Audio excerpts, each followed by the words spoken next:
Hello and welcome back to Soulful Speaking.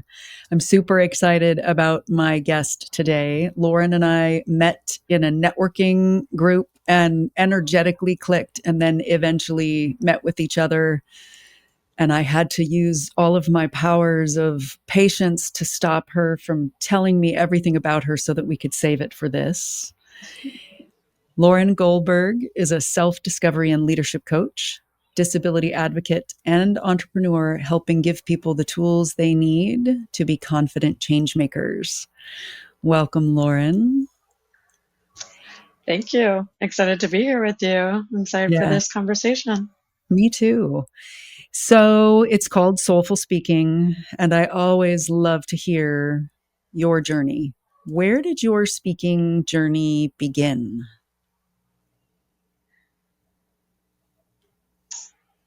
I would say my lack of speaking began as a kid, as a nervous, very anxious kid. It's so funny because, in my family, I was the entertainer. I was the one who was telling the jokes and doing the stand-up and doing the skits and coming up with characters and dressing up in costumes and making people laugh.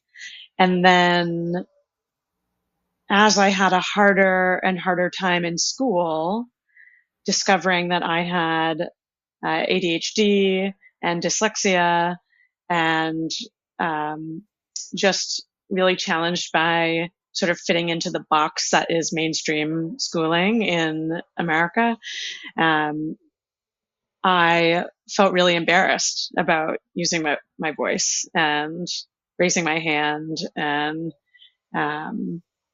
sharing my ideas sometimes. So, I think growing up as a child who wanted to please and didn't want anyone to think that I was broken.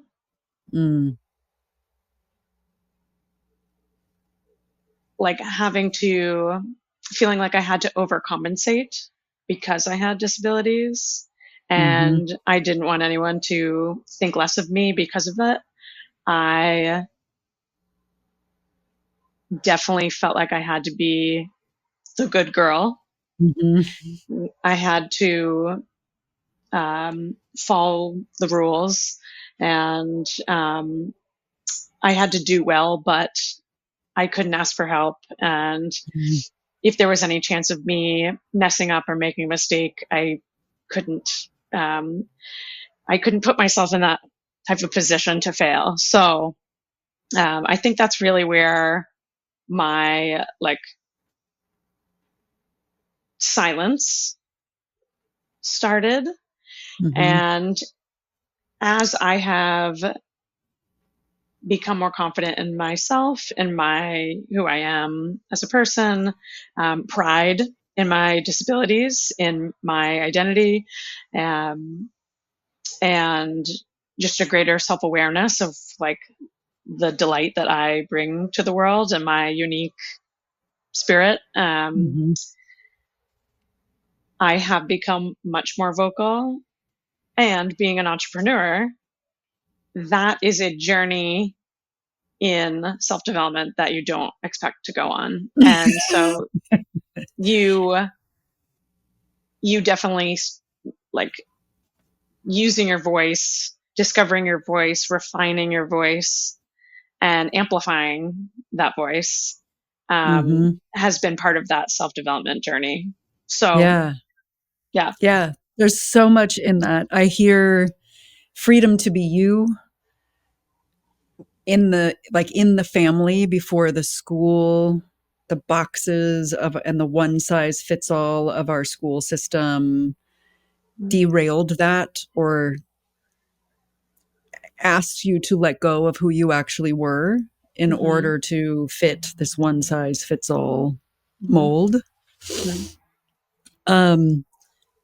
And I believe I said to somebody recently, if I could have a second calling, it would be to fix that specific thing in our school system that as kids, we're told a whole bunch of things that we should do. Mhm. And I have yet to meet a child of 18 or younger who actually knows who they are, what their voice is, what they Mhm. want, because we tend to either be a rule follower, AKA a Mhm. good girl, or Mhm. a rule breaker, or confuse ourselves by bouncing back and forth between the two, which I did Mhm. actually until I was like 32 years old. And I Mm. started Mhm. to go, Mhm. huh, I've been like being who I think people want me to be without even, they're not even asking for that anymore. Mm. And then there's this rule breaker, and who's the real me who knows what's right, regardless of what the rest of society is doing.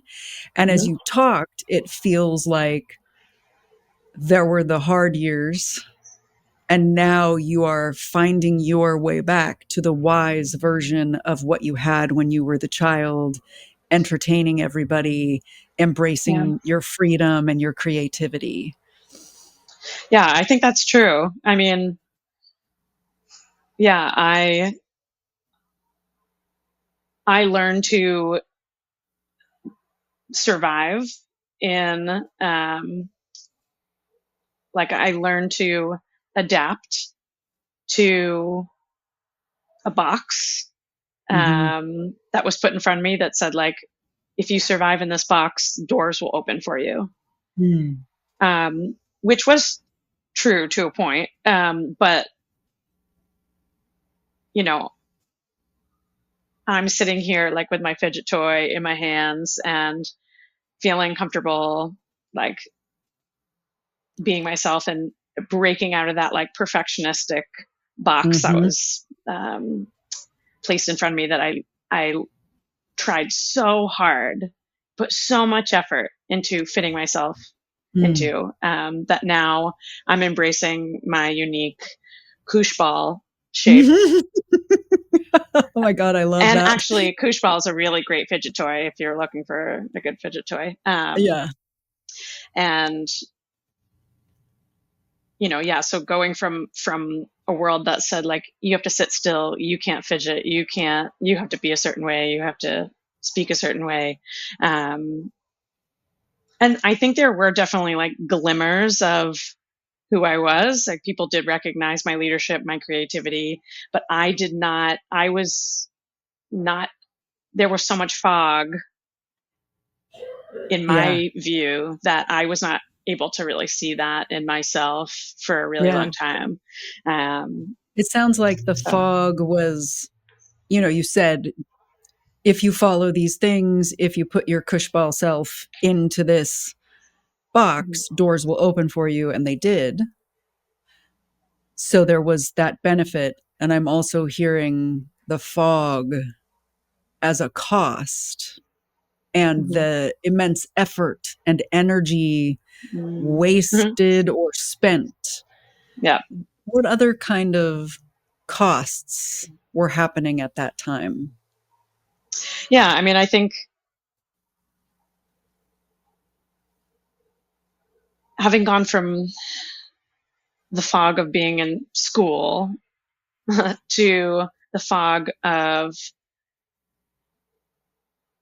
mainstream, sort of like the way that we talk about careers Mm-hmm. and what I call toxic professionalism, this way of doing careers like you Mm-hmm. do school. Mm-hmm. And you put your head down and it's very individualistic and it's like, very, you're climbing the ladder and you are following models of leadership that have been in place, you know, for a long time and trying to unlearn that. Mm-hmm. Um, I know. so that's, really what my business has been built around is Mm-hmm. recognizing what's causing that fog Mm-hmm. in a career, uh, like career and life decision making Mm-hmm. sense. How do we excavate that? Mm-hmm. How do we clear the fog so that we can get the clarity that we need to make decisions that align with ourselves, our needs, our disabilities, our neurodivergent brains, our unique shape, and knowing that like we will evolve, but we were just not meant to be stuck in boxes. Yeah. Yeah. I have ranted myself on old, outdated models of leadership. What are some of the things that, like, sometimes they seem so insidious that I'm not sure people even really realize that they're there. Mm-hmm. So what are some of the old, outdated things, the fog that you help people clear? Mm-hmm. Yeah, I mean, a lot of that has to do with perfectionism and some of the BS standards that people hold themselves to, feeling like they are behind, like everybody else has it figured out except them, Mhm. that um, they are meant to specialize. Not everybody's meant to specialize. We have a Mm. whole world of generalists out there who are set up to connect the dots and be innovative and make swift decisions because they have a wide range of skills and perspectives and experiences that they can connect those dots. Um, Mhm. and so they're set up well for leadership. Um, so moving away from like this pressure that I just need to pick a path and stick to it and that's it forever, just Mhm. move up the ladder in that one thing. The folks that I work with, and I'll include myself in that, we are multi-passionate. We want to make the world a better place, but we have so many different things that we're interested in. How can we just pick one thing? You know, Mhm. um, I think the other piece too, like in talking about like old models of leadership, is um, do it like a man. Mhm. I've heard this like as motivation for women.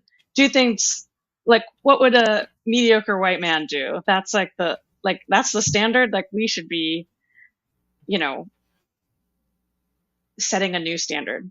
Mhm. We should be creating our own standards. We should be embracing our own unique styles, our own unique skill sets and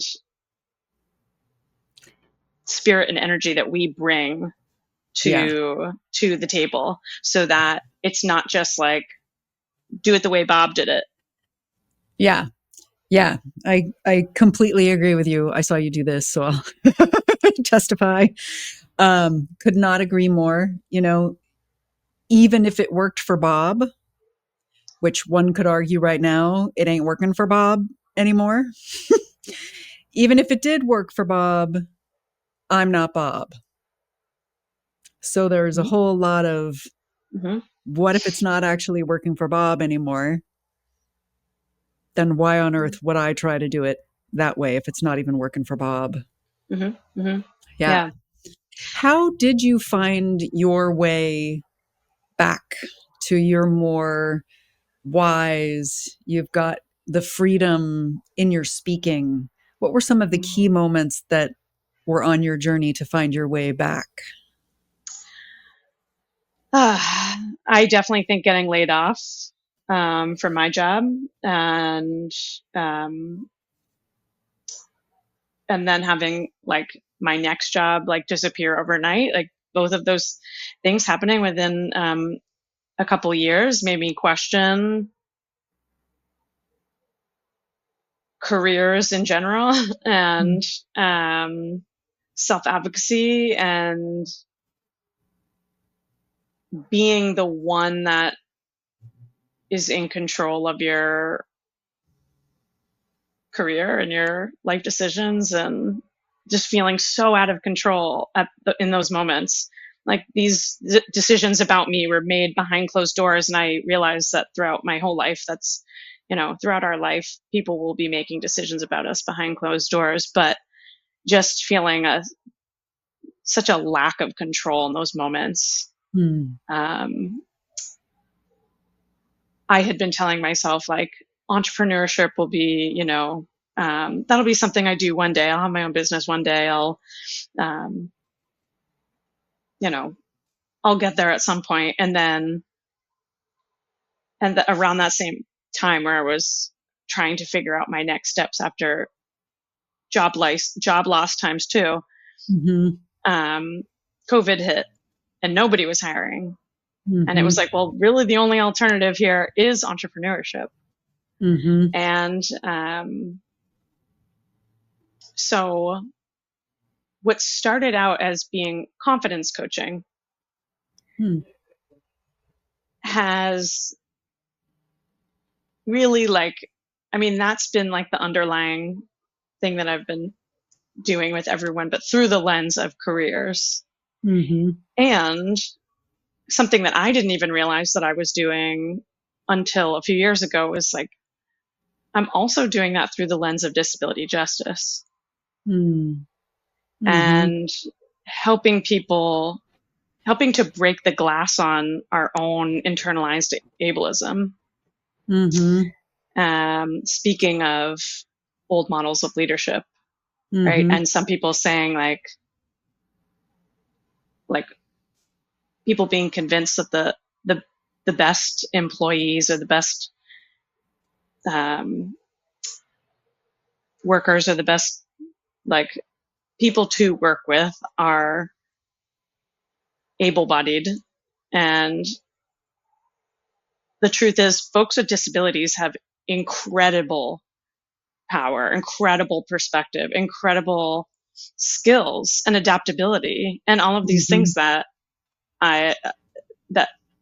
serve them well in a career sense and in a personal sense. And so being able to challenge that ableism and that whether it's internalized or external, having the toolkit to be able to do that, it helps to have somebody on your side helping you build that toolkit and helping you learn those self-advocacy tools. So yes, I can help you, get a new job, but it's like way deeper than that. It's so much more than that. Yeah. The confidence through line is the confidence to be your own cushy, non-box fitting self, like that. I don't know if it's a moral or a story of no one would tell a fish to try to fly like a bird. If you're trying to teach the fish to fly like a bird, it's not going to be able to do it. It's not good. It's like you're putting it in the box that isn't it, rather than acknowledging the skills and the gifts that the fish has when they're in water, their native environment, and when they do it their way in the water. Some fish can fly out, some fish can even there. And that's deep. Yes, it's confidence coaching. There's a through line there, and it's a much deeper, holistic sounding approach to confidence coaching or career coaching. Yeah. And so what I've been calling myself recently, since my title has evolved, that's kind of the fun of having your own business, is you can give yourself whatever title you want. You can be creative with it. And what I've landed on lately is self-discovery coach, career self-discovery coach. And what I'm finding is a lot of folks are like, I want to take steps to make decisions about my career, to pursue the next thing, to advocate for myself with intention, but I just feel stuck, or I feel like I'm in a fog. Seems to be a theme in this conversation. Or I feel like I want to I want to be able to work for a cause that I'm passionate about without self-sacrificing. Mm-hmm. So there's a lot of self-discovery that needs to happen in order for people to know what they're advocating for. Mm-hmm. Um, so yeah, it's like, it's confidence coaching and it's self-compassion coaching Mm-hmm. and it's Yeah. self-discovery coaching. And it's, and that's why like, I have a hard time even stomaching, like calling myself a career coach, because it's like the folks typically associate career coaching with like resumes and cover letters and salary Mm-hmm. negotiation. And there's so many good tools out there and folks who can help you with that. And then in my view, I'm helping folks before they get to that. I'm helping with Mm-hmm. the all of the juicy, deep things that are going to inform what you put in your resume and Mm-hmm. what you're going to write in your cover letter and what you're going to say in your interview, Yeah. without it being like, here's a formula that you need to follow. It's like, we're not putting people in boxes here. We're trying to break out of boxes. We're trying Yeah. to discover what our own unique shape looks like. And it is an honor for me to reflect that back at Mm-hmm. coaching clients. Um, Yeah. You made me think yeah. of two things. For years, I also had a hard time calling myself a speaking coach. And I would use phrases like, I'm an inside out speaking coach, whereas everyone else is more outside in. Here's the box. Mm-hmm. How can we fit you into it? Mm-hmm. Rather than, here's me. What do I want to say? How do I want to say it? And I'm hearing that Mm-hmm. um, in what you're saying, like, who is the person? And then from that and a whole lot of other clarity steps, go apply for the jobs and, like, finalize the resume, finalize your LinkedIn profile, rather Mm-hmm. than here's the template for a good LinkedIn profile, work backwards and watch how much of yourself you lose along the way. Mm-hmm. Mm-hmm. Or like, here's a job description, figure out how you fit yourself into this job description, as Yeah. opposed to doing the work on the front end to say, here's what I'm looking for. Here are what my requirements are for a job. Yeah. Here's what, like, here's what flexibility looks like for me and what types of businesses align with my values, so that you Yeah. can have a much more focused job search rather than just doom scrolling through Mm-hmm. pages of job listings and feeling really bad about yourself. And you're like, I don't fit into any of these boxes. Yeah. It's Yeah. easier to help someone who knows what they're looking for. Yeah. And so, yeah, that's part of the fun, is looking at this, like this being like this career transition, Mm-hmm. like a playground for Mm-hmm. exploration and imagination, Mm-hmm. versus a void that you need to fill as quickly as possible. And that is a Mm-hmm. very, like, I recognize like the extreme privilege to be able to Mm-hmm. say that. Mm-hmm. But suffering is not finite. And when you feel stuck and you feel like I don't know what I'm doing and I'm like just feeling really lost, Mm-hmm. like we can eliminate that suffering. Yeah. And it also feels like you help people to not be alone in it. Yeah, So if exactly. it feels like a void and you can help them through your presence shift into having more of a sense of play or opportunity, Mm-hmm. even, a challenge, that's an opportunity, just kind of shifting Mm-hmm. from panic and fill the void Mm-hmm. to something more creative, however far they can get on that spectrum. Yeah. Yeah. Yeah.